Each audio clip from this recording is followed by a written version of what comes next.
মাম্মাকে ঘরে বন্ধ করে দিয়েছি বলে মাম্মা বাইরে দিদুনকে ডাকছে।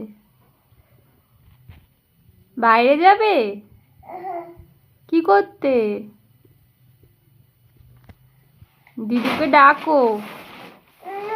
চলে আসো।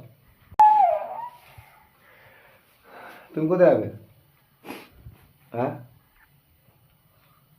এখন বের করতে যাবে না, পরে যাবে। এখন সবে আসো, সবে চলে আসো, আসো, পরে যাবো, দুজনে যাবো, বের করতে আসো।